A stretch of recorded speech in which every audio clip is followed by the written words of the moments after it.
Bonjour. Good morning. Et merci de parler anglais.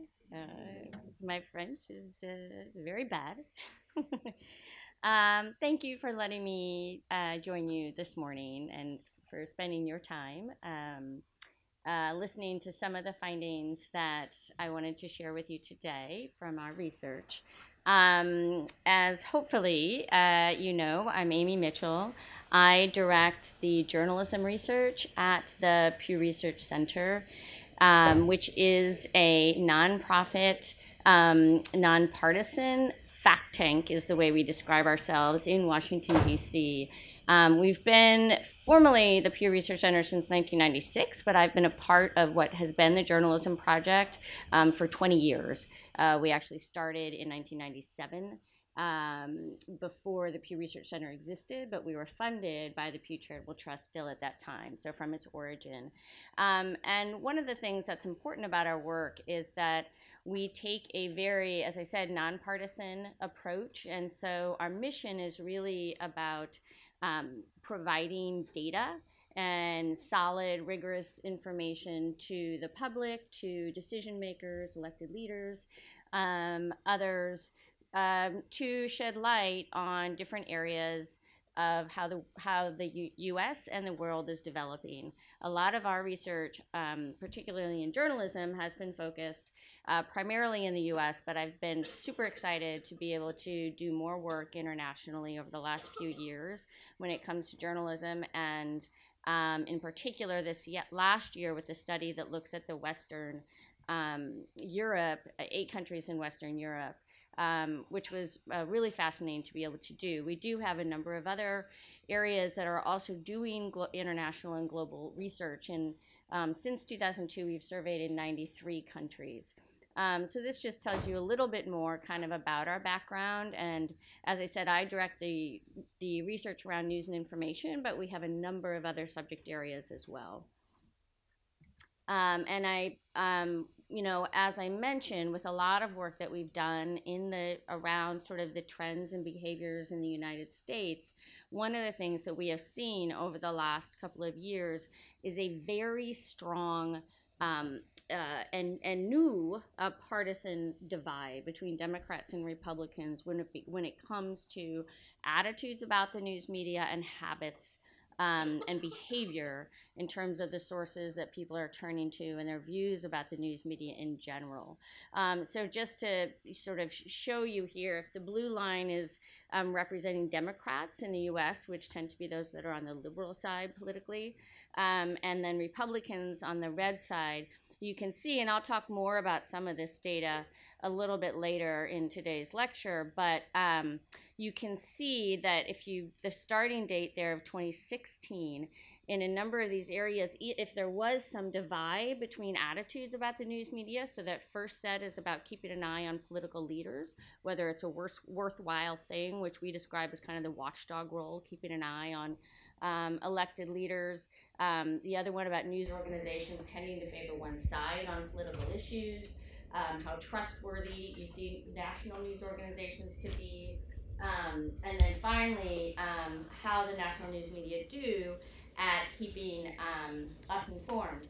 And what we have seen in all of these cases, just over a 1 year time period, was a very large or extension of the political divide between Democrats and Republicans in the U.S. in their attitudes by the news media. So if you look at that, the first one here, this watchdog role, you can see it going from Democrats and Republicans basically being in agreement about the importance of the watchdog role in terms of keeping an eye on political leaders to a 47 percentage point gap in just 1 year's time. So one of the things that led in my mind was a question about how these types of trends and political divides and attitudes about the news media and the sources that people are turning to, because we also have seen a strong divide in the U.S. in where people are going for their news, with Democrats going to certain types of outlets in individual outlets, and Republicans often going to others. And so to see how does this play out outside the U.S., do we see these same sort of trends emerging, particularly as there was more discussion of some political turmoil in the UK and then also later here in France, to see how these play out. So first we did, in the spring of 2017, a survey that was actually a more global survey, which the center does every year. And we were able to get a few questions about the news media on that, just to get a general sense of how things line up. And one of the things we saw in this study was that across these 38 countries, a large majority overall, and it's very consistent across these countries, say that news organizations should never favor one political side or the other when covering these issues. And it seems like something, certainly in the US, where that's the way often, people would describe that the tradition of journalism as being nonpartisan, non-biased, in what they're espousing and what their mission is. But in many countries, there is a political orientation to news outlets themselves. But here we actually see very strong consistency that there should not be a favor to one side. But when we look at how people then evaluate across these 38 countries how well the news media are doing at that job, that's where here we see a much more divided take on how the news media are doing. So if 75% on average across these 38 countries, that's a global median point, would say it's never acceptable for news organizations to favor one side, only 52% say the news media are doing well at this. And then so when we look at this by country, and the countries shown here on this chart are ones where there was some significant divide or another, so we don't see all 38 countries on this particular slide. But one of the things that stood out, even from this just initial take on the news media in this survey, was the degree to which the U.S. really stands apart from other countries in how strongly divided the left and the right are in their attitudes on this particular question. So this is basically asking, this is dividing by party how well you say the news media are doing at covering political issues fairly, covering all sides fairly. And you can see the U.S. there down at the bottom with that right circle with the largest 34 percentage point split between those who favor the governing party and those who do not support the governing party. So much broader. The closest is Sweden at 24 percentage point differences, and then Israel at 26. And you can see there, I've also circled the number for France, where there's very little divide here between those who support the governing party and those who don't. So already seeing quite a difference in this initial, just very brief set of questions on this larger survey. So then that led to what is a much more focused, one of the other things that we saw here was that in most countries there is a very strong relationship between sort of trusting your government institution and being satisfied with your news media institution. So those often go pretty closely aligned, and you can see sort of the UK there right in the middle. And I apologize, I'm not pointing it over here as much. Hopefully you all can see too. It's harder for me to see this particular screen. But there is often a close association between support of the government institution and support of the media institution. And this is one of the things that we saw that was different with the U.S. Back on this slide, where it's those who, that 21% is actually those who support the governing party. So those who support the government are less likely to say the media are doing a good job, which is a difference in the U.S. compared with most of these other countries that we surveyed. So then that led to wanting to look at a deeper look at Western Europe, where again there were a number of stories and issues that were arising around the various elections that had been occurring over that last couple of years. And so you can see here that this was a study of 8 European countries, and I list there the countries so you can get a sense of them. And you know, one of the things that's hard when you're doing survey work is to make choices. And so we made a decision to focus on Western Europe, and then even within Western Europe, with 8 countries really as our maximum of what we could do, had to make choices of which countries that we would be able to study as well. But these 8 countries actually account for about 70% of the EU population, and 75% of the EU economy at the time. So they do comprise a large portion of Western Europe, even though we're not able to do everything. So I'm going to share, in many cases, sort of what the findings are across all 8 countries, and then go into a little bit more specifics about France and the dynamics here. And then I will also pull in, towards the end, some of the questions that we've done, some of the research we've done in the U.S. in particular that looks around the environment of misinformation and trust in the news.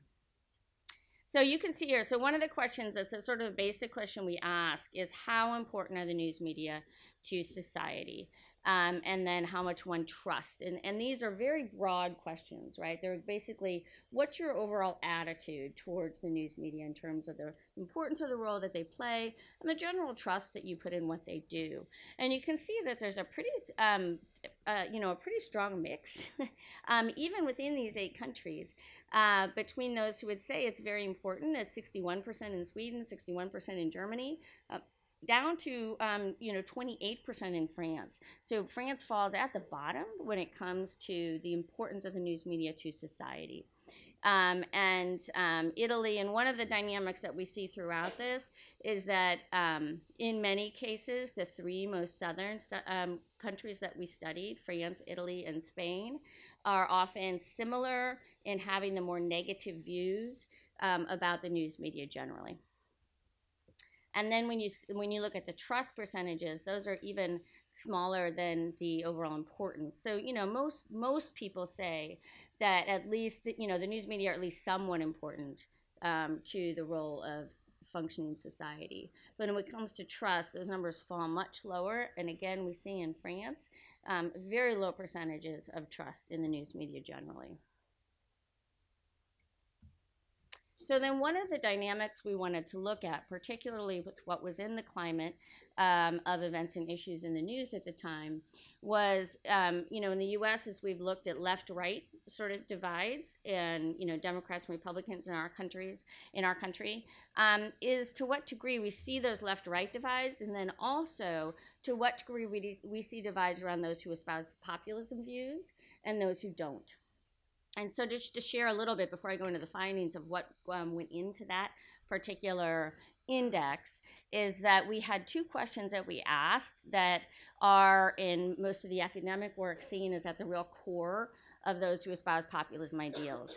And they are a question, you can see the first one, that ordinary people would do a better job or would do no better job at solving the country's problems than elected leaders. And then that most elected officials don't do or don't care about what people like me think. So these tend to be sort of that anti-elitist and that ordinary people, more things should be done by ordinary people like me, are often at the core of those who are part of the populist viewpoint. And so to fall into those who espouse populist views group, you had to answer yes, people like me would do a better job, and you had to say elected officials don't care what people like me think. So that would be the portion, if you answered yes, both of those questions in that manner, you'd fall into populist views. The non answered the opposite, and then mixed one of those 2 questions, but not both. And so you can see, actually, France has a fairly large percentage, 40%, that fall into that mix of those who espouse populist views.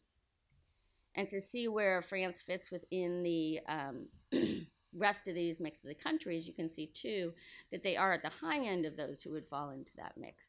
So this is not exactly a measure on I am a populist. I call myself that. It's not about that political identity, but it is about those viewpoints.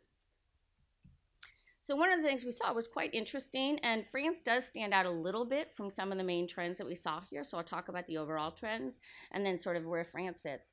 But in general, we found that trust in the news media varies widely between those with who do and don't espouse populist views. So if and also we'll talk about the news media importance, but we saw a much stronger dynamic around the populist viewpoints than we did around left-right in terms of the divides in attitudes towards the news media.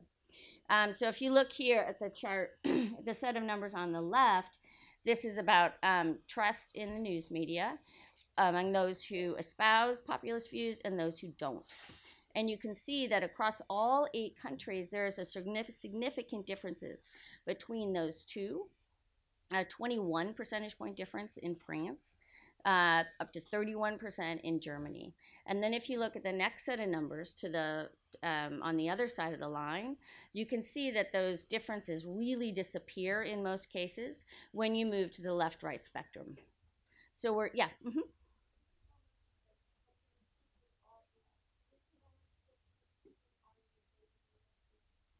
We did, yes, in a follow-up report, and we certainly saw that there are a mix of populists, and I can give you that actual breakdown later on both the left and the right. But even if you were going to look at populist left, populist right, they tend to be more in agreement on these views than left-right divide. So the differences still hold if you separated those two groups into those who espouse populist views are on the left and those who do so on the right.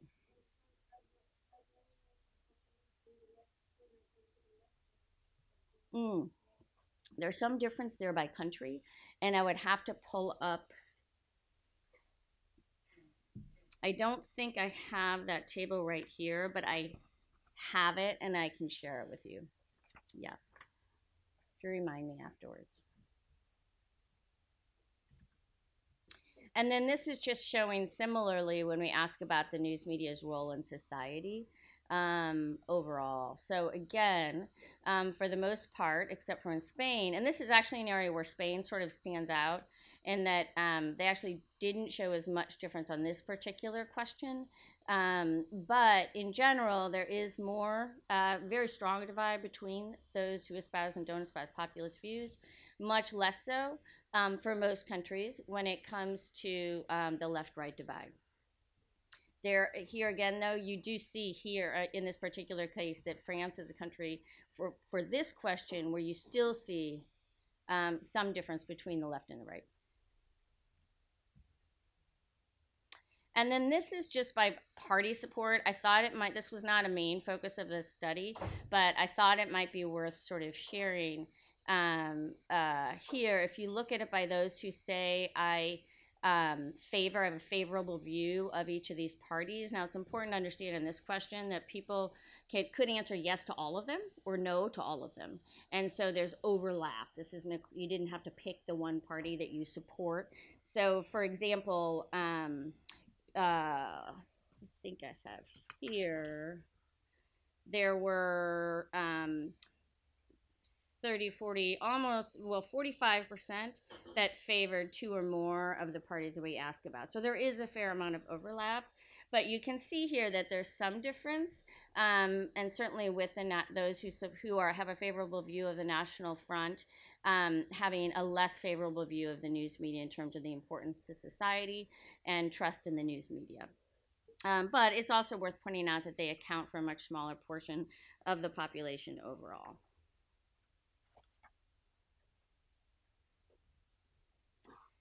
So here's a question for you all. Which outlet do you think is the most trusted in your country by those who are in this country? So trusted by the French about the French news media.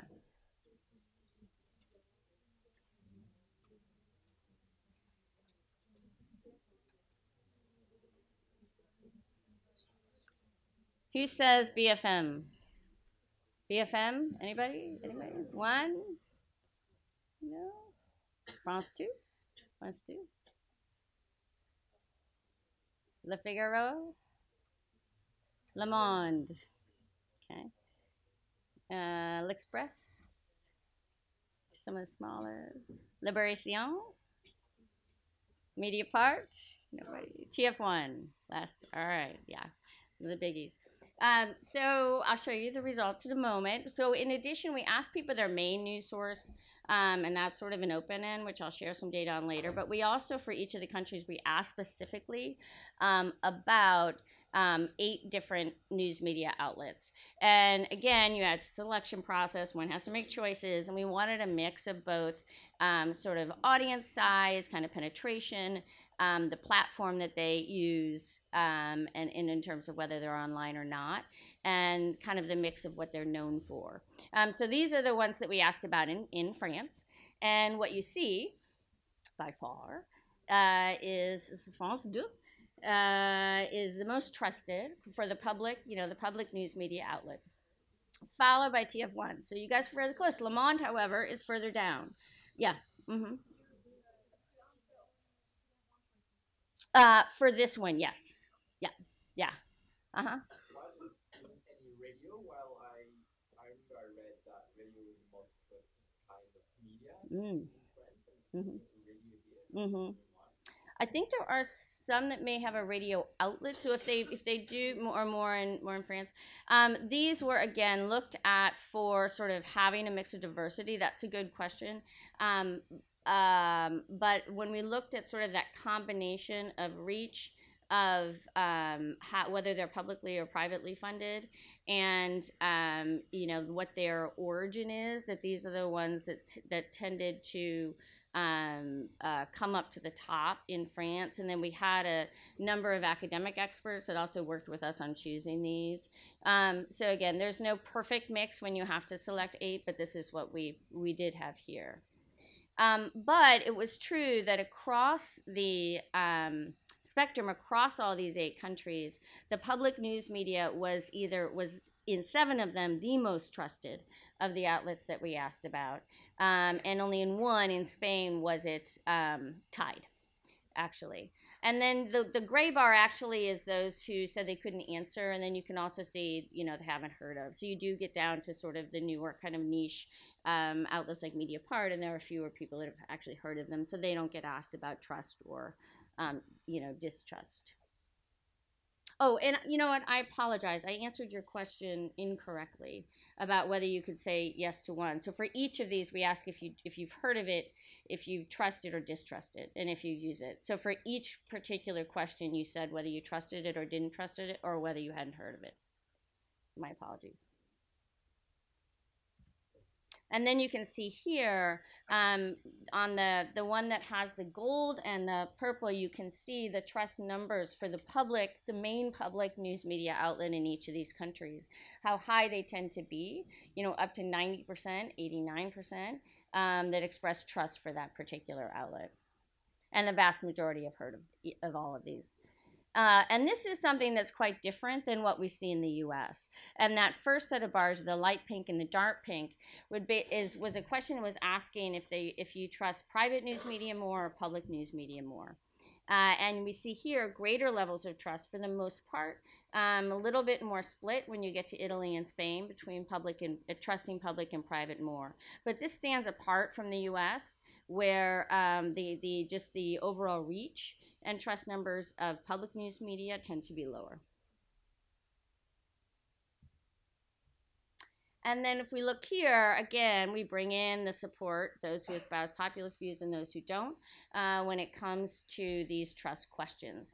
And you can see those who generally trust each of the news outlets, particularly when it comes to France 2, and L'Express, you do see a difference between those 2 political sides. Although even if you look at the France 2, you can see that even among those who espouse populist views, you're still at 2/3 that trust it overall.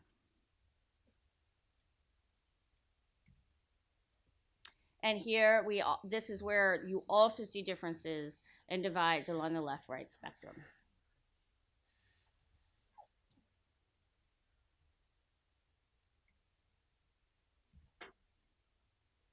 And then again, if you go by party support, you can see that, again, there are differences, although for all of them, you have your public news media that rises to the top. Uh-huh. Mm-hmm.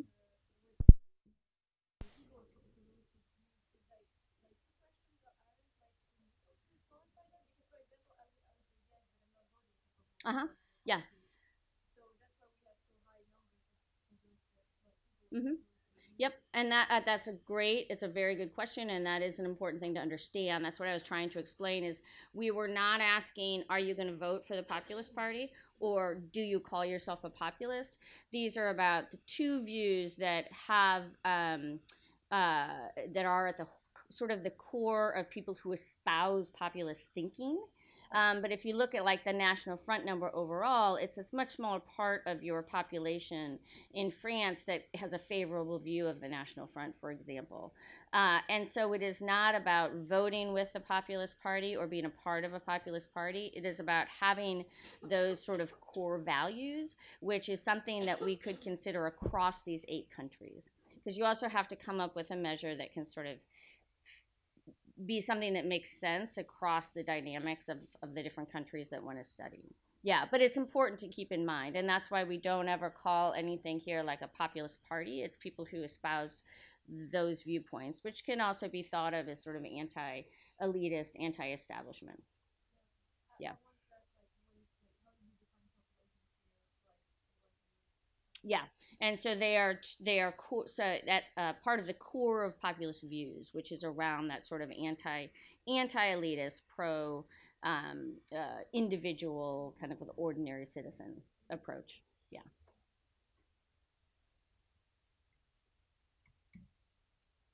So one of the things that was interesting is that we did find that younger people, and you all also showed that here in this classroom, tend to show more trust for some of the main print news outlets. Le Monde, in particular, at 73% of those among 18 to 29-year-olds who express support and trust of that outlet. And then actually fairly high percentages overall among young people. But it's interesting because if you look at it, how much this trust for Le Monde drops as you go up in age, those 30 to 49-year-olds even, down to 55%, so only about half that would express trust of Le Monde, and then down to 38%.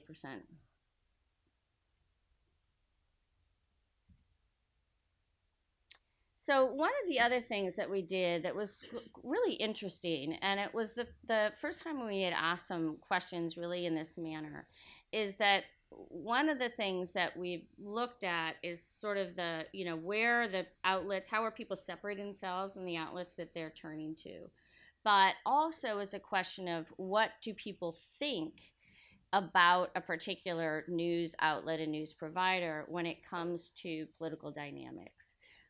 And so when we ask people if they get news from each of these outlets, we also ask people separately their political identity on a left-right spectrum, from 0 being far left to 6 being far right. So people place themselves politically on a left-right spectrum and told us if they use these news outlets. So when you look at the pink circles, that shows sort of where it has all 8 of those outlets are in there, but you can see how they're all kind of clustered on top of each other in the middle.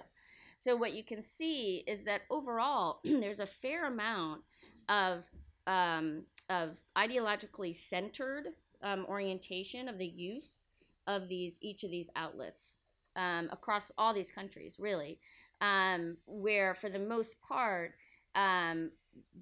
the usage is actually pretty close to the middle when you look at the mix of people politically that are using these particular outlets for news. But then we asked, and that's something where there's a big difference in the left-right spectrum in the U.S. And then we asked people where they place each of these outlets on a political spectrum. And so we asked them on that same spectrum of 0 to 6 to place each of these outlets in terms of where they thought they fell. And those are the yellow circles. And so what you can see, just when you just sort of glance at the distribution of the circles, is that there's more of a pull to people viewing outlets to be more politically oriented than their actual audiences are, which is a pretty interesting dynamic. And just to break out, you can see, the difference is like a 1.8 spread in France compared with a 0.9 spread And in Sweden, in particular, also 1.7 to 0.2 when it comes to actual usage. And so I can just kind of call out a couple. And the screens, well, this actually looks okay on the screen. But if you look at Le Monde, so here down in the corner, the users on the left, right? So this is where users on the left placed Le Monde. And then the yellow is where users on the right place Le Monde. And so individuals tend to place outlets closer to their own political orientation. So you can see on the left, it's that arc moves more to the left, right? For those who are on the left when they place it, and those on the right the arc moves over to the right. And so people tend to place it further apart and tend to place it along their own line of political thinking in terms of where they put themselves, which is a pretty interesting dynamic when you think about people's general reaction to a news outlet and whether you're going to trust it or not, whether you're going to listen to the information it comes from. Mm-hmm.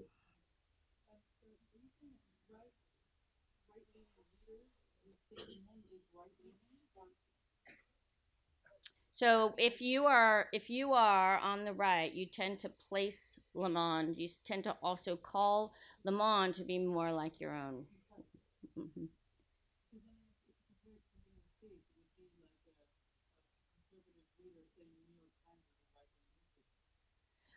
Well, it would be so if these are, but these are users. So in the U.S., there aren't as many people on the right that would use it, right? So you can see it says users on the left, users on the right. Yeah, so there's a number of dynamics. So one of the things that's interesting if you go back to here is there are people both on the left and right that use most of these, right? And so they pull it towards themselves. In the U.S., there would be fewer answering that, right? There are fewer on the right politically that use the New York Times, and so they're not going to pull it that way. That makes sense. Yeah, it's a good question.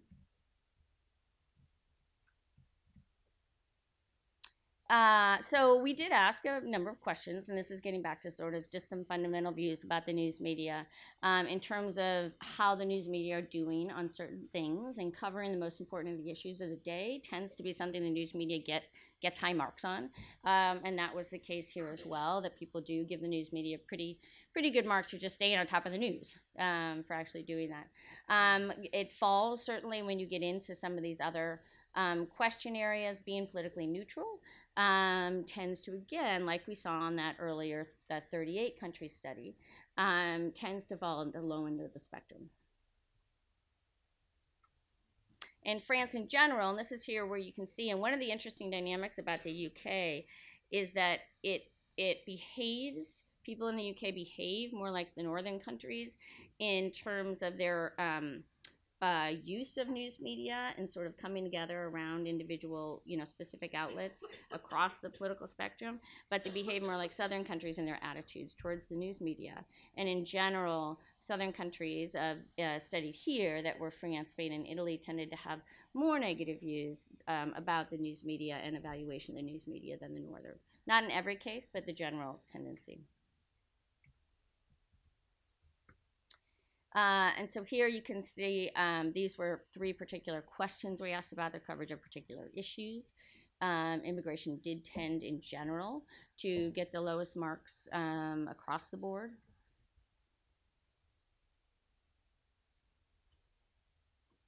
So this is going to give a little bit more of a breakdown in terms of where people are going for news, so particular questions. And this would be sort of first getting our overall platform, so sort of the relevance of different platforms. And one of the things we found in the U.S. is that we're basically, television in the U.S. has always had the sort of the widest reach overall, local TV in particular in the U.S., and we're seeing that coming together here now, where online is really just about meeting up with it. So how many of you get news from a print paper regularly? Good number. This is print, so we're talking about platform, print, the papier, paper version. Few. Okay. Drops. How about TV? On TV. TV is still big. Radio? Two radios? Lots of radio. Online. Tout le monde. Huh? So you can see here, TV is still pretty dominant in France in general. Radio is also fairly high, but online is about at where radio is here generally. And it's interesting to see the mix across these 8 countries in terms of the platform. And this is an at least daily, so we ask this in sort of ever up until doing it, once a day or more. And so these are basically, very regular usage of these different platforms here. And you can see in some of the countries, particularly Sweden, Denmark, and the UK, where you can see online, the digital really either at a point of matching or beginning to outpace television. And print is still relatively strong in Germany and in Sweden, but is pretty low when you look at other countries. And you can see the age distribution here, which is, and one of the things that's interesting in the US is you're starting to see that growth in digital is really now occurring among the older population. But it's pretty good, stacked bars.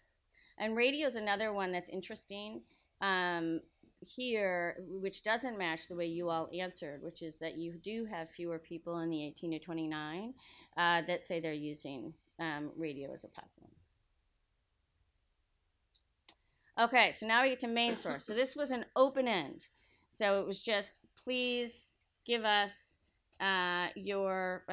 say what your main source is for news of a specific outlet. So this is not platform.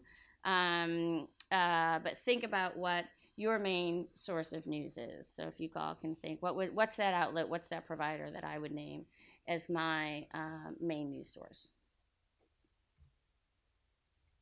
So here we see in France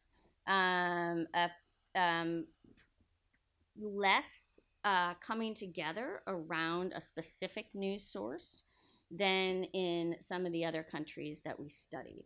So you see the 16% TF1, 15% France TV. So you have 3 that are almost at exactly the same point.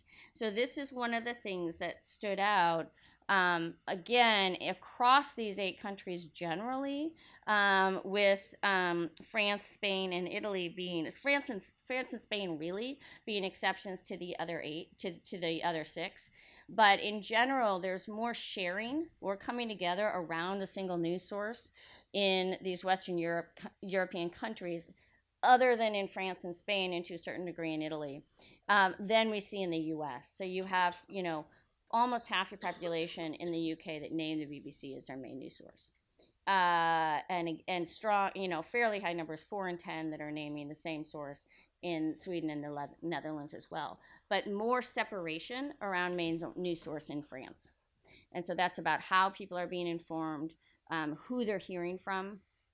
And one of the studies that we did in the US that looked at coverage of the first 100 days of the Trump administration, and we had a number of different news outlets that were separated. I won't go into a lot of the details of it, but they were organized around the makeup of their audience politically. But one of the things we saw was that outlets that had a right-leaning audience politically tended to have different sources, to be citing different types of sources, to be putting forward different evaluations of the actions about the administration that were being talked about in that story than those with audiences that lean to the left politically or those that were in the middle. And so people were hearing and learning from different people and hearing different types of evaluations based on the political makeup of this outlet. So there is some difference. So you can see here in France, too, that there is a separation to a certain degree when it comes to the news media that people are turning to most. Here there is some divide, but less when it comes to main news source between those who hold these populist tendencies and those who don't. So there's relatively the same kind of mix there. And here you do see Radio France come in to the mix in this news source. The 6% here that named it.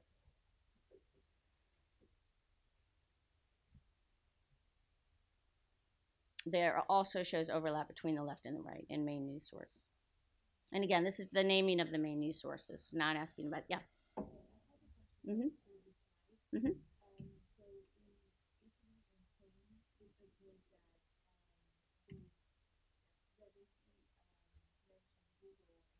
Yeah.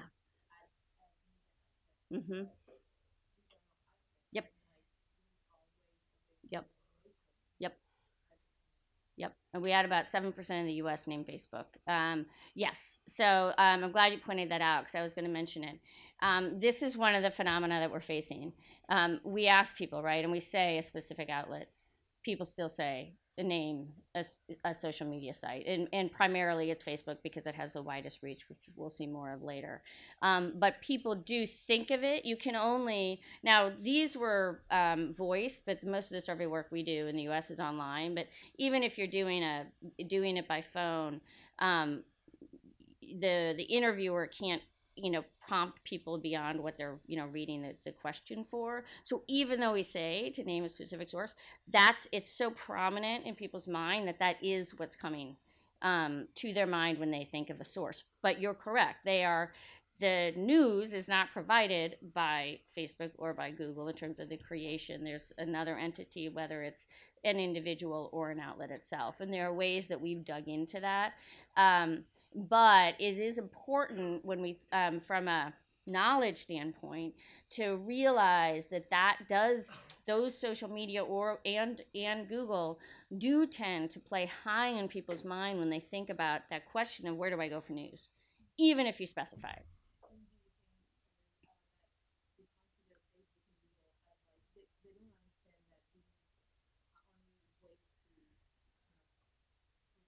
Pathways, yeah.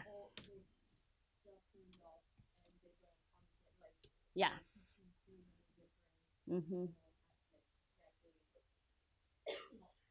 I will get to that question in a slide just a little bit further on, and it's a really fascinating question. And there's sort of one element of this particular study that spoke to that. Now that slide's coming up in a couple of minutes, but we have done a number of different types of research that tries to get at people's sort of awareness of sources in the social news media space. And one of the things we did was a study in the U.S. over a 14-day time period where we contacted people, pinged them twice a day, and asked them at different times of the day if they had gotten news online in the last 2 hours. And then if they didn't, we still asked them some questions. And if they did, we asked them a series of questions about that experience. And it specifically was looking at pathways, sort of digital pathways to news, and getting news directly from a website as opposed to getting news from social media or getting it through an email or some other kind of alert. So what we found was that people had followed a link to a news story in those past 2 hours. In any event, we asked them about the pathway. So were they primarily using social media? Was it through social media? Was it through directly, but by going directly to, so directly, not a one jump, but directly to a news website or app, or an email alert or a text alert from a news organization. And if they followed a link, we then asked them to name the source. And when you went directly, you got it directly from the news organization, as opposed to social media, you went from about 78% to 50% recall. And so the ability to recall that source, and we didn't follow up to verify, but even just to write something in that suggested that they could remember it, fell from 78% to 50% when you went from going directly to the website, a link directly to the news website as opposed to getting through social media. So what that suggests is that one-step removal from the direct news source certainly has an impact on people's ability to recall that source. I know that's complicated, especially without any visual, but we definitely do. It definitely does indicate that there is a different level of awareness. And one of the other strong dynamics in the social media space that we ended up uh, really starting to ask questions around back in 2012, before most of the other social media sites existed, was about whether in that space one is generally seeking news out or happening upon it. And that's one of the really big shifts that social media brought to digital and then to news in general, is that shift from seeking going to get news to having news coming to me. And that too has a difference in the awareness that one's bringing to that experience. And in some cases, it means people are seeing news that they wouldn't see, right? So if you didn't really follow news that much, you're in social media, you're going to learn about things that you wouldn't necessarily have looked for. Certainly, I can see that in my own kids when you see the kind of world events that they're aware of and issues in the news they're aware of. But it also does impact that overall sort of sensibility around the news experience.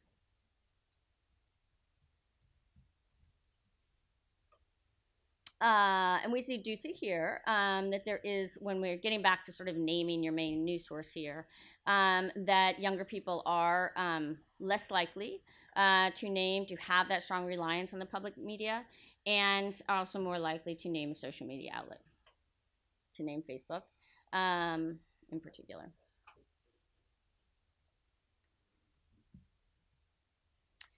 So this is getting sort of overall at the portion who get news at different levels of frequency from social media sites.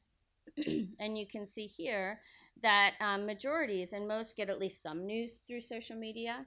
In the US, we're at about 70% that get at least some of their news through social media. And so you are, many countries are sort of reaching that level. France is actually further down in the penetration of social media. Yeah.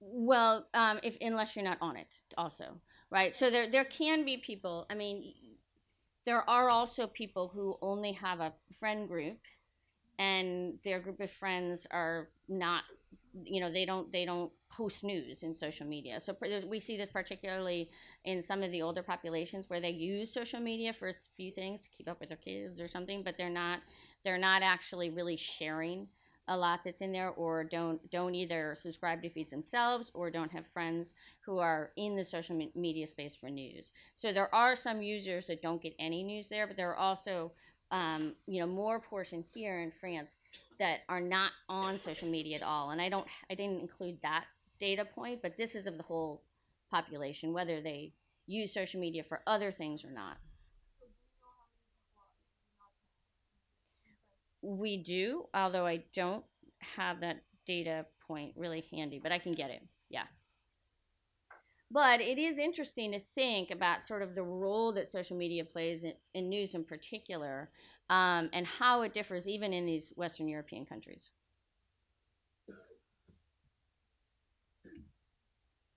And again, very large, substantial age divides here in the influence of social media with news. And again, we'll see in the US how this is starting to come closer together. By far, Facebook has the largest reach. It has been around the longest. It has so much, and this again is about news in particular, not overall reach. So you can see across all these countries the degree to which Facebook really dominates. And you could answer yes to more than one of these. So this is the one that they use most often for news. So this would be Facebook, by far dominating here. Now this gets to your question earlier about awareness. So one of the things we asked here was about the news people see on social media and how familiar they are with the sources that they see there. So the origin of this question was really about sort of, are you getting news from the same types of sources in social media? that you do elsewhere, or are you getting news from different types of sources? So the news that somebody might share with you in social media is coming from a provider you wouldn't otherwise turn to, so you're not that familiar with it. But we asked it a little bit differently this time, which was to also give an option that said, I don't really pay attention to sources. So you can see here, even though most people, that pink bar is certainly the highest percentage in all of these countries that say they tend to be the same types of sources. So they tend to be sources they're familiar with in social media. But you have pretty substantial portions, and 35% in France, who say they don't really pay attention to those sources. And so again, that speaks to the awareness level of who's providing the news and what's behind that news that one is getting through social media. So I just wanted to share also a little bit of how some of what we've seen in the U.S. Ties into what we see here and what we've learned here about what's happening in Europe, and then share some more research that we've done around this question of misinformation, made-up news, in particular in the U.S.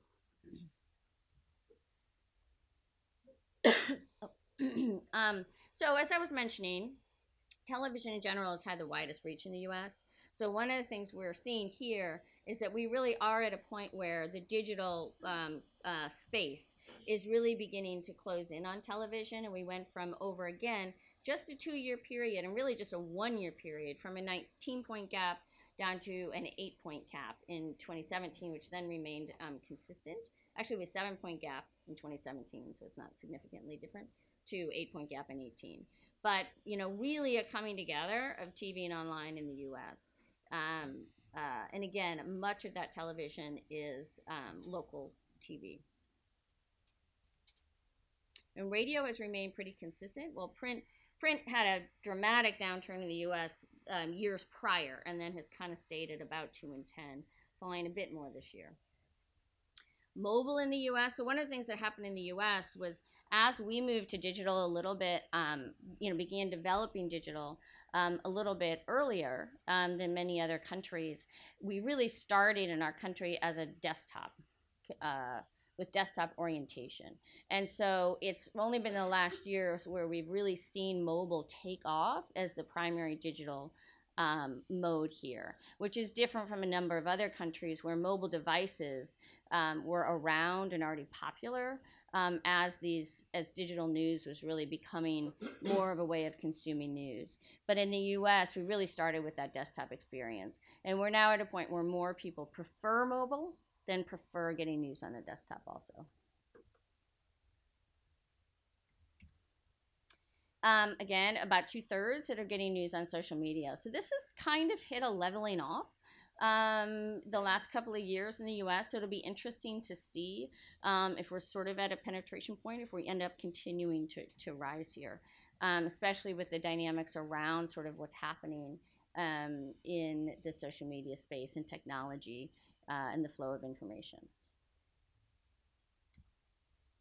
Again, as we saw here in Western Europe, Facebook has the largest reach. That's 43% of the population that gets some of its news through there. It is about 68% of its users that get news. So it's 2/3 of its users. Twitter actually has a larger portion of its users that are getting news on that site.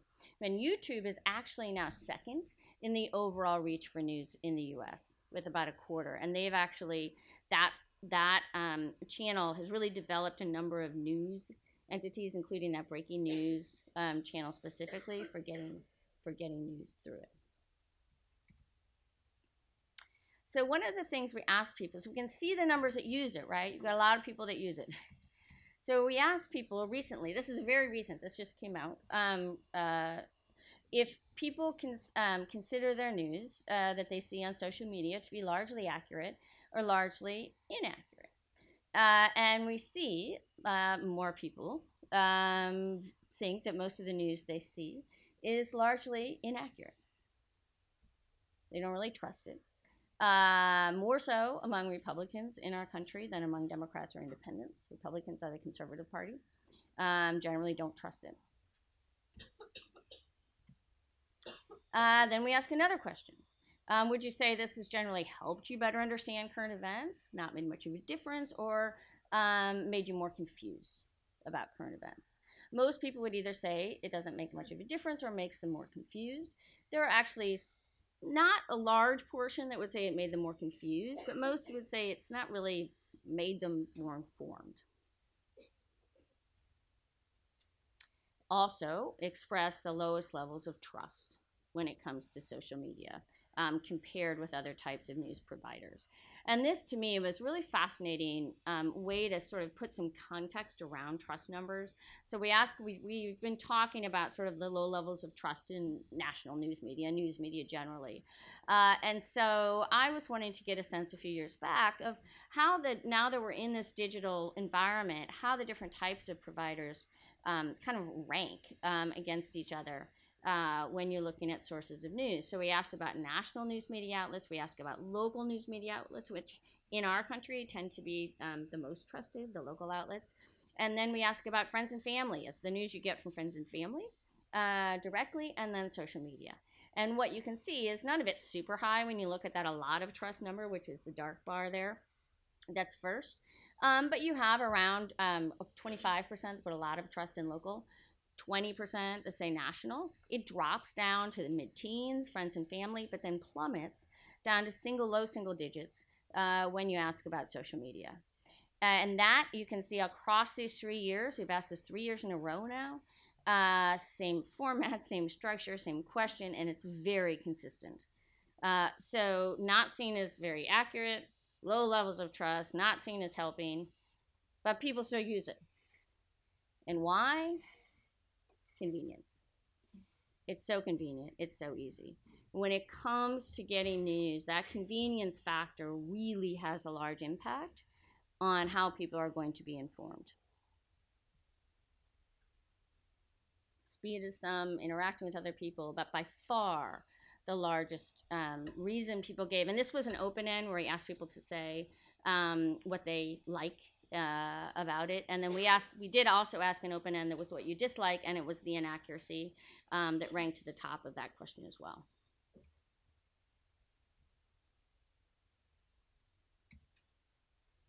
And in the U.S., it's important to take into consideration when we look at the dynamics of news media that this is happening around a very high degree of political animosity in our country. So these are questions that ask about, you can see here, these red bars are the percent of Republicans who say the Democratic Party makes them feel afraid, makes them feel angry. So this isn't just about disagreement. This is about real animosity, fear, and anger when you think about the other side. So it's not only we have really different views, and there are more people moving out to the extreme. So the dark bars are the ones that are those highly politically engaged, both on the right, Republicans on the red side, and then the dark blue is among Democrats. But we have more that are going into those highly partisan buckets, and then there's a stronger animosity across those two sides. And then this asks about, this is sort of to show to the degree that there is fragmentation around news source between the left and the right in the U.S. So when we ask our main news source question, I did not include that slide in here, but vastly different with, close to 7 in 10 that are naming Fox News as their main news source on the right, less concentration around a single source on the left, but a very different mix of news outlets there, which includes the New York Times, MSNBC, yeah.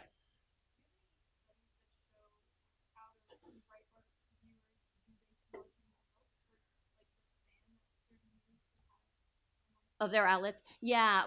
It tends to be the case that I do have that data, and I can share a detailed version of it with you. But in general, those on the left, those that use, think of the way I would say this first. In many instances, those who use Breitbart are also likely to be consumers of Fox News.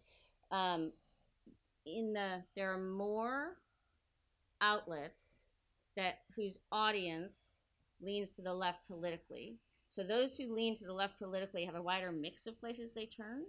Those who turn to the right politically in the U.S. don't have as many places where they dominate that audience makeup, but they separate. They're separate. So there tends to be a wider mix of sources that those on the left turn to than those on the right. But we do have, so for example, this question was regularly getting news about the 2016. So this is going back to the 2016 campaign, but I think is a good example. Who regularly got news from these sources. You could say yes to all of them. And so I can give you that overlap of the portion who said yes to Breitbart and also said yes to, any of these others. But overall, the percentages for Breitbart, you can see, are pretty small. It's only 11% even among those that voted for Trump. And so that overall reach, they're very likely to also be getting their news somewhere else. That makes sense. But what stands out here is the difference in the red and blue bars. In the red and blue bars. And so you can see, and again, this was oriented around who you voted for, who you said you voted for. And so you can see among those who voted for Clinton, the Washington Post, the New York Times, MSNBC, Huffington Post, NPR, much more of a place that people are turning for news than those that voted for Trump. And Trump voters were much more likely to be getting news from Fox, from Breitbart, from Rush Limbaugh, from Sean Hannity. So it's not only a separation around main news source in the U.S., it's around the mix of sources that people are turning to. So this is really showing that divide. And one of the other things that it speaks to also is that this last set here, there's really your digital only entities, does have a pretty significant reach in the U.S. And that was one of the things that we saw that didn't appear as strongly or emerge as strongly in these Western European countries, was sort of the role that digital only outlets play. Digital, yes, but those digital natives really have made a pretty strong usage levels in the U.S., and we're not seeing that as much in these countries yet. Yeah. When you say Google, for example, do you mean that people just go on the platform and don't click on any link because otherwise you feel like one of those media, like read like the headline and they don't reach to specific media? Yeah, that's a good question. And this, we included in here because we were interested in seeing sort of a kind of platform distribution. So we included Google News and Yahoo News. But it does not ask about the specific sources. And you see there's actually more of a matching in that platform. Now they're likely going to different sources within that platform that are the links that they're following there. This did not ask about the links you followed within those platforms or how you structure them. Mm-hmm.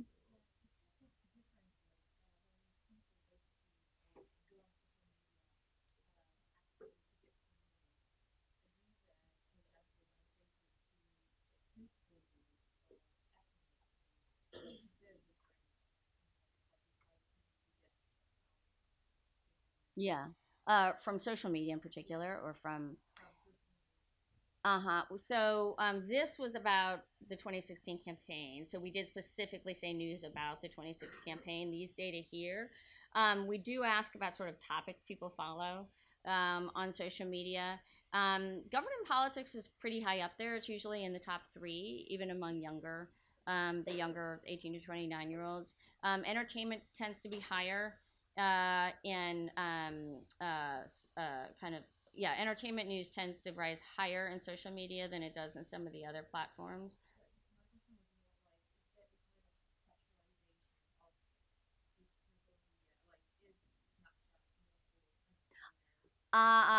For specific outlets. I do not have data on that. That's an interesting question. Yeah, I don't know. I'm not sure that I've seen data from anybody else that's quite on that either. It would be. There's 2 ways you could get at that, which is why the type of news people say they're getting on there. Because if you ask if they go to it for a particular type of news, that's not going to register a very accurate figure, because so much is bumped into in the social. You come across it. So then you'd have to study the content, I think, of what's being the subject matter of what's being posted or shared in the social media, say over a week's time in Snapchat versus in Facebook. That would be interesting. It's it's a challenge, less so on Twitter because of the nature of people's feeds, and the privacy levels. So it's really hard. That's why there's so much research on Twitter, right? You can get to it.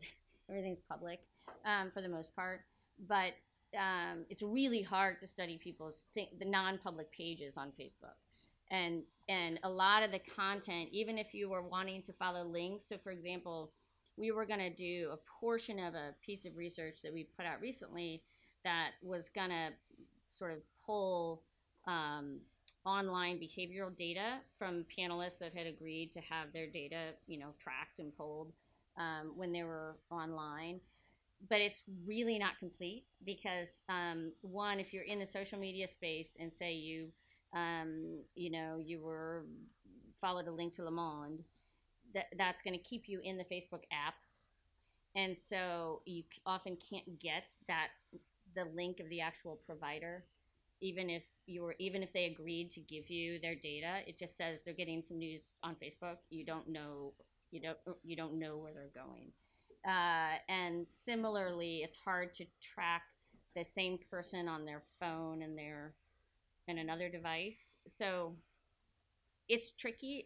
That's an interesting question. That would be really fun. I'm just thinking, how would I research that? It would be really, really fun to try to explore. We certainly saw a very large increase in the portion of Twitter users that were getting news there following the 2016 election in the U.S., much of which I would imagine was around political news. But again, we didn't study that. It is important to keep in mind that all of these social media platforms that we've asked about, none of the social media platforms we asked about actually originated with news as a part of what they were doing. They were all started for social reasons, including Twitter. And news, as people spent more time there, part of what people wanted to find out or be in touch with and was there to talk about and socialize about over the course of the day was news. And so news found its way into all these platforms, but none of them were originated with news element in mind at this point.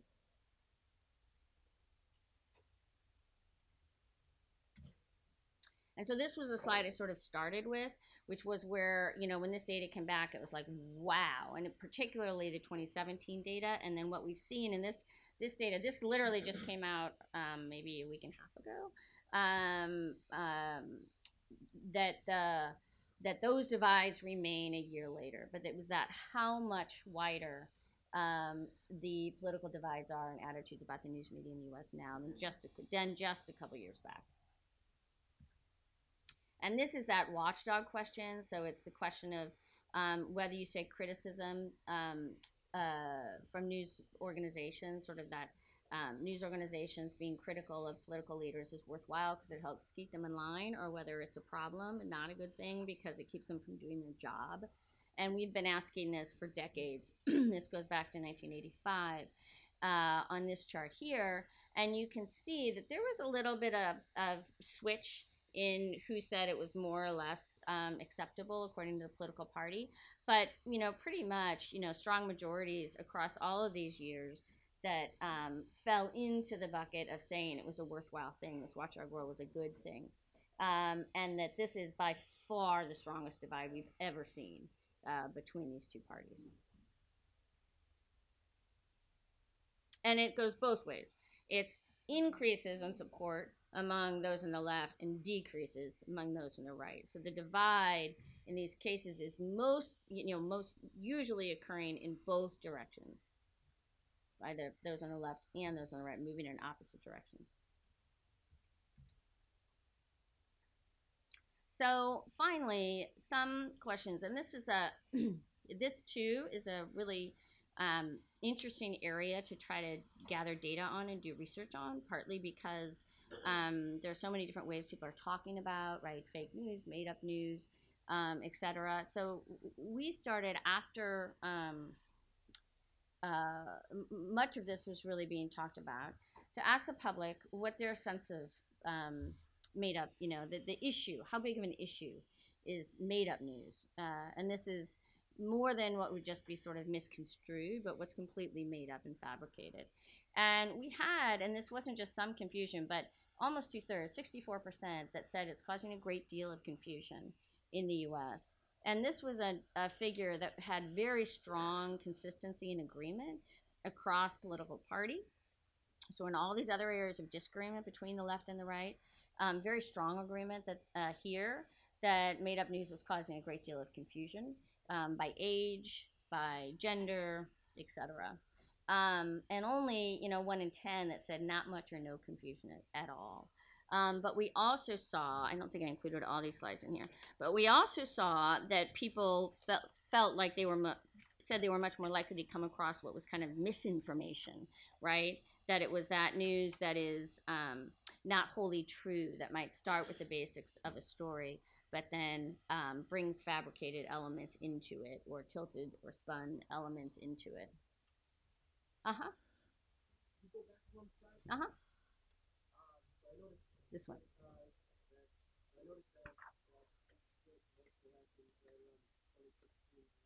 Yep.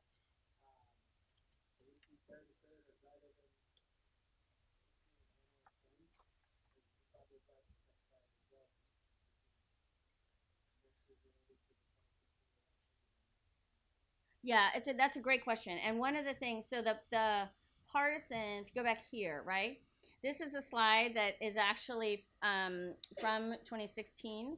But if you looked back at sort of the political division in our country, we did a study, so it was really back in the 2013, 2014, where we really started seeing that political divide in how you saw the other party and the news media sources people were turning to. So we did our first real look at political polarization around news media in 2014 and saw very strong divides there in both where people were turning and the outlets that they trusted. And in that particular study, we had 32 different outlets that we asked about specifically in terms of usage and in trust levels, and very strong divides there in where people were turning for news.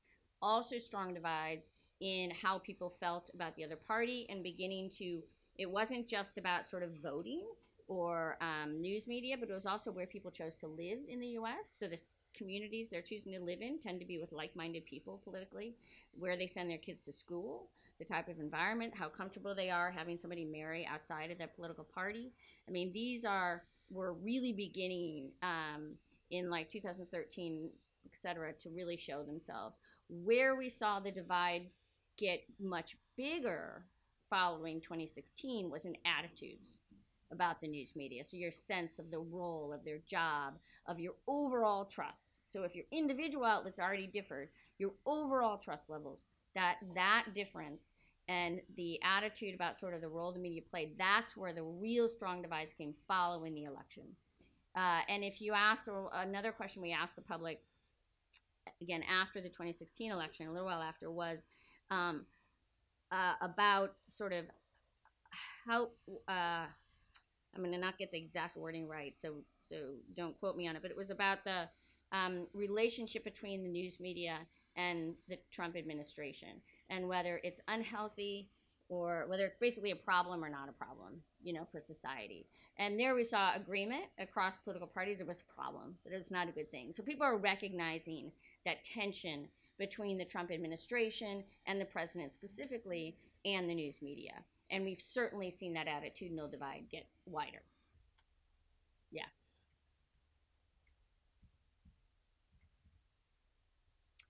So one of the other studies we did over this past spring that was, to me, a really fascinating way of sort of saying, what does this matter? Do these divides matter? If we're seeing that people are going to different sources, if we're seeing the trust levels divide politically, and we see 9 in 10 adults getting at least some news online, 68% that are getting some news through social media,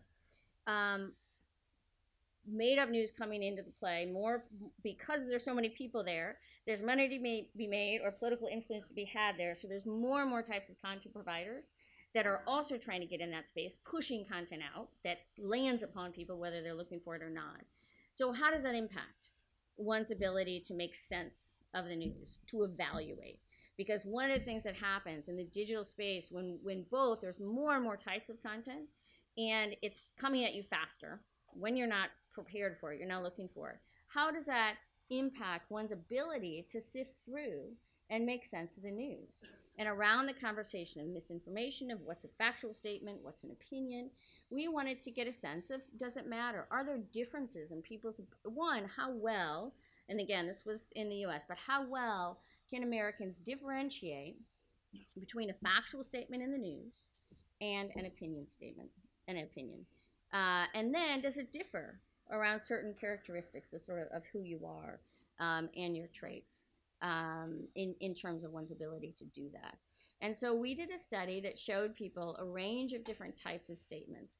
And there were 20 in all, but this is looking at sort of the mix of the first 10 that we showed people that were where we showed people a mix, again, randomly distributed, but 5 statements that were factual statements that could be in the news. These did not come from a particular news story, but there's a lot of research that went into sort of putting them into to creating them, and then 5 opinion statements.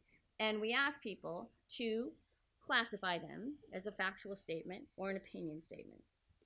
And what you can see here is that about a quarter, and this is the US population overall, were able to correctly identify all 5 factual statements. About a third that correctly identified all opinion statements. And then if you look at sort of the mix, if you get 4 right, they got 3 right.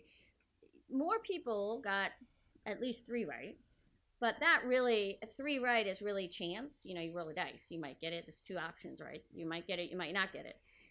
So it's really looking at that. How well could you identify each of these? Where the public overall in the US didn't do so hot. Like there's definitely some confusion across the board on what's a factual statement and what's an opinion.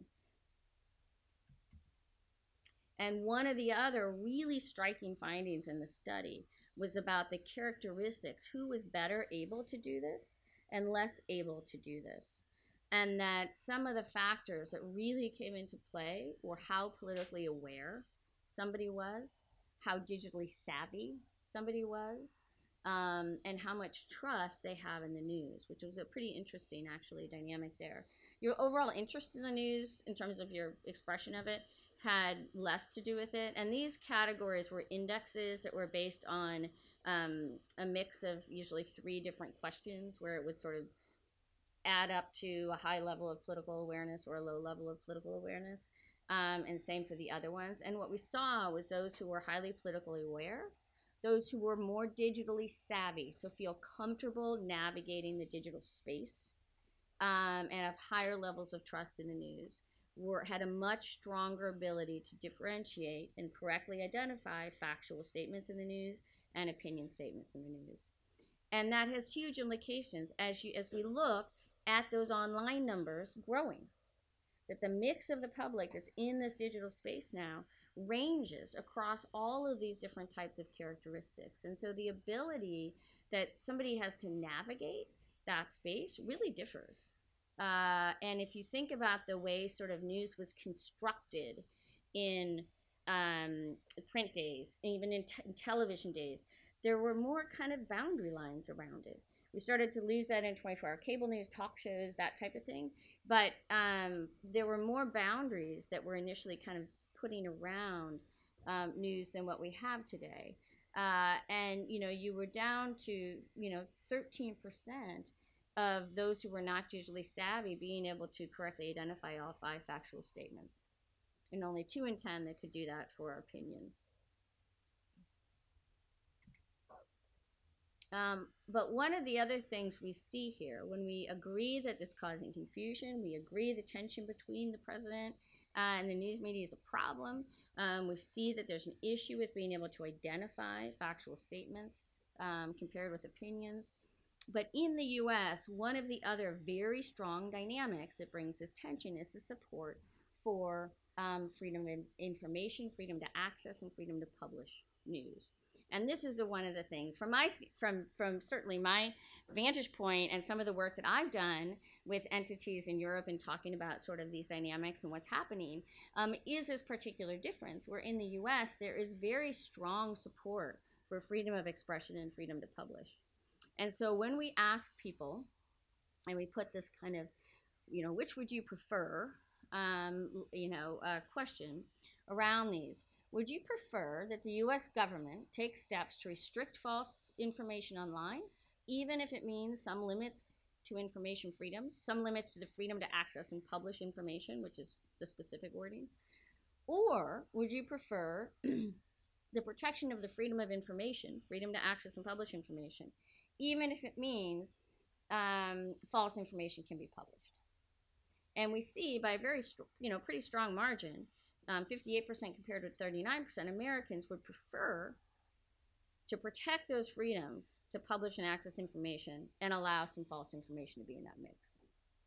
So definitely strong, and again, this was something with very strong consistency across political parties.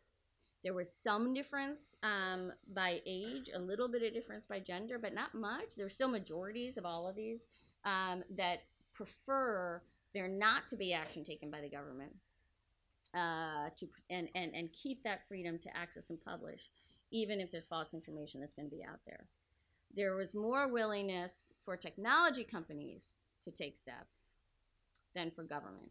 And so when you look at some and think about some of the legislation that's already been passed in some of the Western European countries, that's the kind of thing that raises a whole lot of debate in the U.S., concern in the U.S. But we're having the conversations. And here you can see strong consistency across the political spectrum. Democrats a little bit more likely than Republicans to a little more likely to favor the action of technology companies. It sort of fits with them being less business supportive. And here you can see that there's some differences by age, with the younger, more on the side of wanting to protect these freedoms, and a more of a split when you get to those 65 plus, with the government being able to take action. But not a majority, but just a divide, 65 plus. And then that dynamic switches a bit, where you really have pretty, substantial majorities of those 50 and older in the U.S., it would say technology companies, but still a majority of those 18 to 29 that don't even want technology companies to take steps, but would prefer instead that freedom to access and publish. And then finally, people do get a sense of how much news there is out there, and 7 in 10 roughly say that they are worn out by the amount of news that they're coming up against and needing to keep up with today. And strong majorities again, across the political spectrum, but more so among Republicans than Democrats. That is where I will leave it. Are there any other questions? Does anybody want to bring anything else into the conversation? Mm-hmm. I would like to know what you're doing with this research, because it can be used by political parties, for example, to know somehow how to experience and things like that. I want to know how you do this. Mm-hmm. It's all publicly available. So all of our work is put out for anybody to use, and that is, our mission is about providing solid, rigorous information. People can then do with it what they want. We get cited by people, by folks across the political spectrum. I do talks for people across the political spectrum. So it's really about trying to create a more informed society around what's happening, right? But there's also, we initially do the reports, and we are one of the reasons, well, of course we would be, but it puts even more meaning and importance around how we do our research. because we know that what we're going to do is going to be made public. And so we have to be sure that the way we construct things is just like, for example, looking at the audience makeup of a news media outlet, right? To think about how are we going to create those buckets, for lack of a better word. But so the way we do our research, and we're also very, very transparent in our methods, and transparent if we come up against something, we try something one way, we say, this didn't really work. We're very transparent in sort of how we do our research and how we've made decisions. And then we do eventually also make the full data sets available, which is used more by academics, than who would be sort of leaders. But yeah, it's absolutely out there, and we would, hope that it's now, you can have people that choose to use it for in incorrect ways. And that's where Hannah and our fabulous communications team comes into play to correct them. And so they will certainly be contacted if our data are used in ways that are inaccurate. Where there will, there's a lot of eyes that track how our research is used. And if there are claims that are being made about what the numbers mean, or, what a question was actually asking about or a study was doing, that gets corrected immediately. And we ask for it to publicly be corrected to be sure that the way it's used is accurate. But you can only control so much. Mm-hmm. So it's funded by the Pew Charitable Trusts, which is the Pew was a family. It's a philanthropic organization.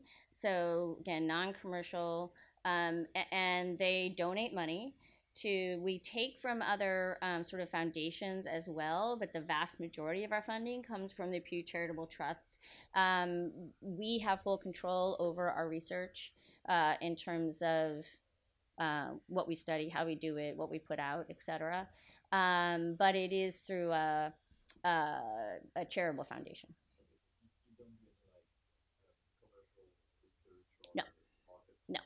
No, we don't do any of that. Yeah, and as I said, we do have some other organizations that have given money, but we always we don't do any kind of commercial or market research, but everything is made public, and we have full control over the research design and publication.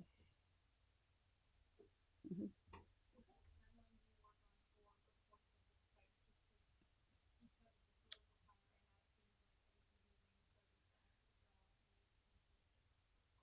Yeah, that's a great question. And timing is always something that is a big factor in how we would plan and what we would decide to do. So my answer is going to be that things take different levels of time.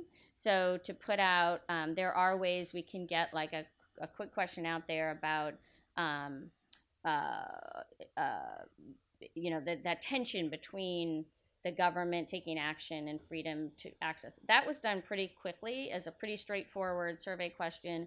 The fact opinion study, that probably really took 8 months, to really do. But what part of what we go into when we go into a sort of research planning, we generally plan sort of a year and a half, for a year and a half out. So we plan, like, we're looking now at sort of the research that we're likely to do starting next summer through that next year. So we already have a pretty good sketch of what we're doing over the next 8 or 9 months.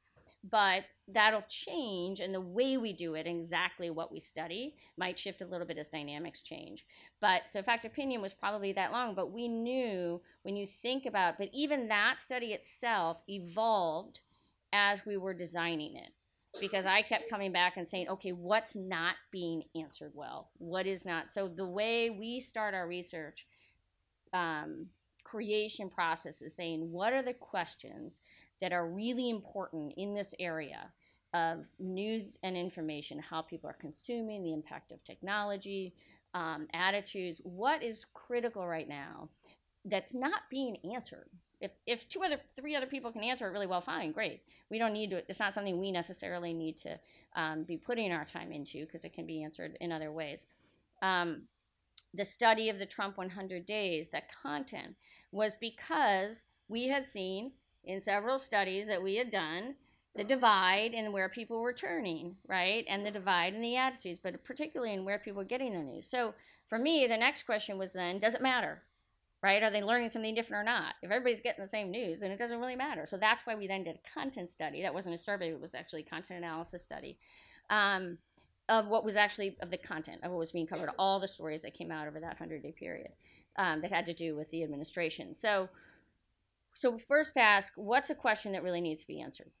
We then say, how would we do it? What's the method what's the method that we would need to use? How confident are we in our ability that we can answer this well?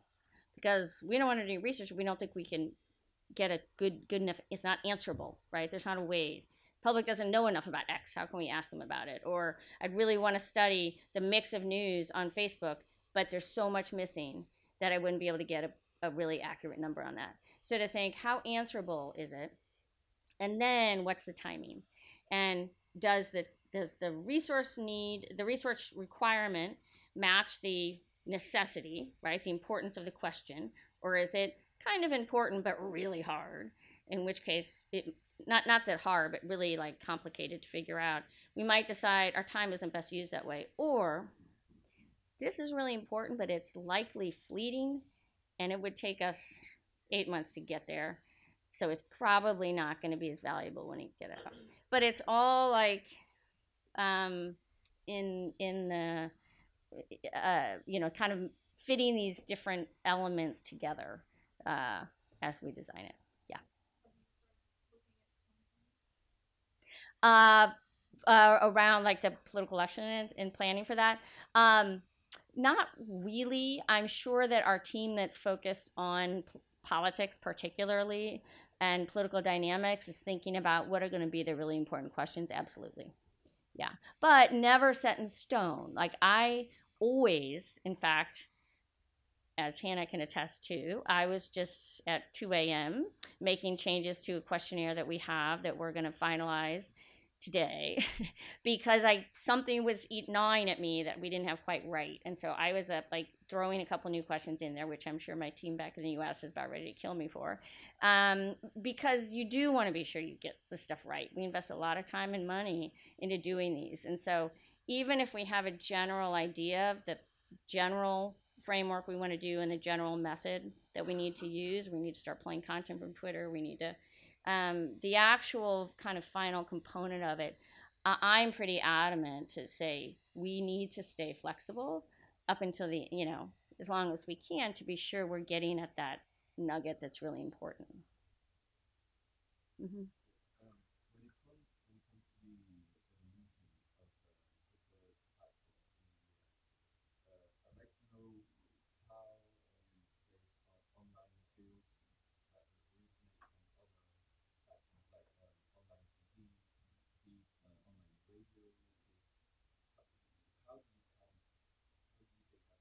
Mm-hmm. Yeah. So this is getting trickier and trickier with things like Apple TV and things like that, where you might watch it on something that's a set, even if it's digital. But so that we're actually testing a number of different ways to ask about that right now. Like currently, we're just internal testing to see if people know what we mean if we talk about streaming. Because even if we all have it in our heads, you have to think about the vast majority of the population. It's really going to confuse a lot of people to try to bring that into a question. However, what we try to do is separate platform or pathway and provider. So when we ask about that platform number, we do say local on TV in a print newspaper with bold and with all of that, or we ask about a provider. So we might say, regardless of how you access it, whether on or offline, do you get news from local TV? Because they still go by a TV station. That's the other part that's confusing, right? Even if it's a digital stream through their website, they still call themselves a TV station. So we do a lot of testing before we um, finalize a questionnaire to try different questions on people to see what seems to make sense, and then we'll ask them to give us feedback, like, to say, was there anything confusing, or do you think we missed something in these questions, which is helpful. It's not anything that would be a representative figure, because it's not a representative sample that we do the test on, but it helps us understand where we're missing the way the public thinks about certain things.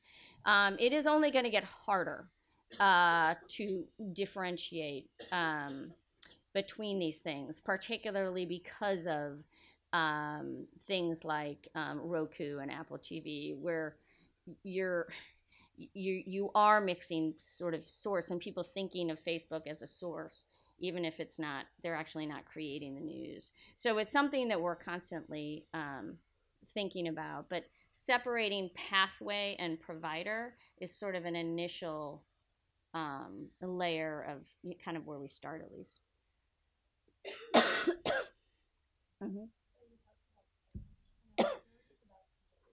Mm-hmm.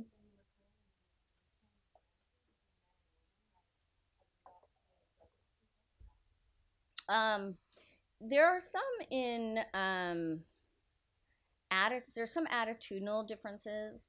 The differences in outlets is really driven, differences in platform, primarily age. Sort of providers is more driven by politics than anything else when we sort of run these other measures. Women tend to express somewhat higher levels of trust in the news media and in other institutions as well. That's not singular to the news media than do men. And we did see that gender difference. Maybe I didn't put that one in, but there was some gender difference in whether it was okay for government to take action or not, with women being more okay with it than men. So there are more on the attitudinal side than on the actual usage side. There are some differences in gender usage of social media sites, which I did not include in here, those are U.S. numbers. But the sort of usage of different social media sites in general, and then for news, there is also some gender difference on. Yes. Mm-hmm.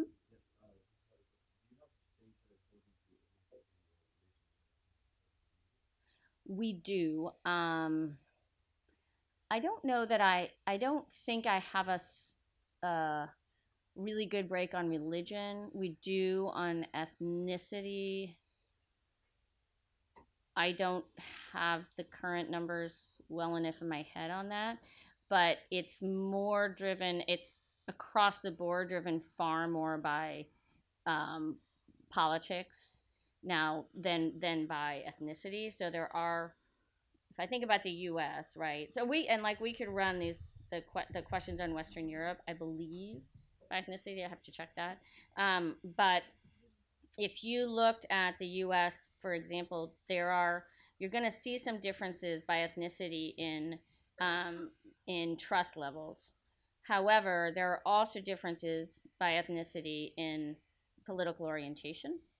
And I would think if we ran those controls, what one would see is, when it comes to the trust in the U.S., because it's so divided politically, that you're going to default to the political divide even there.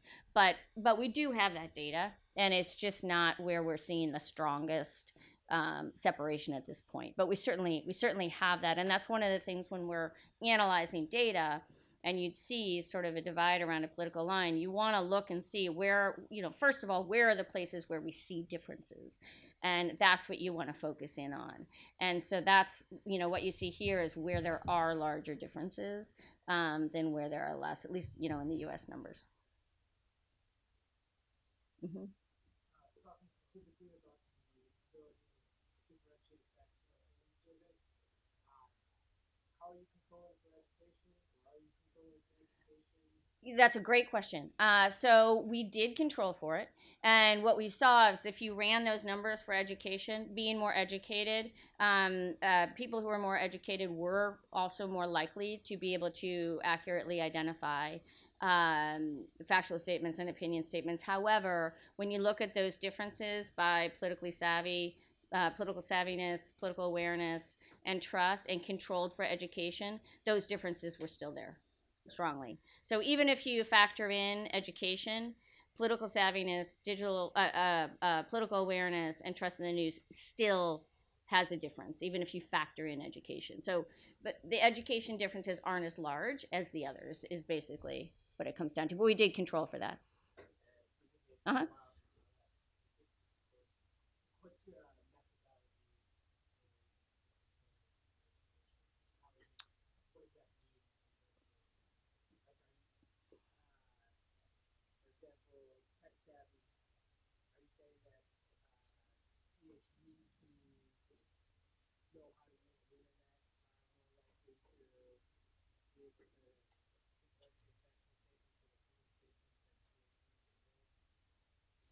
Yes. So the short answer is yes. And we actually, in that report, we actually wrote about the education question, sort of controlling for education in there. And I believe I have a chart in the appendix because we know education is often a factor. But yes, what you would do is you take for each of these, say, highly politically aware, less politically aware, and you'd put the education break within each of those. And you'd see that across the education break in politically aware, you're still seeing differences against the less politically aware. Does that make sense? So your question, the basic answer is yes. We would say that those who have a college or at least a college degree or more than a college degree, I think it's usually at least a college degree, that are politically aware were more able to correctly identify than those that are politically aware but don't have a college degree. Does that make sense? Yeah. Or those that have a college degree but are less politically aware. That there's still a difference there. Yeah. Yeah, and that should all be in the methodology of that particular report. I mean, we're also always happy to talk about the way that we do those statistical runs if anybody wanted to follow up.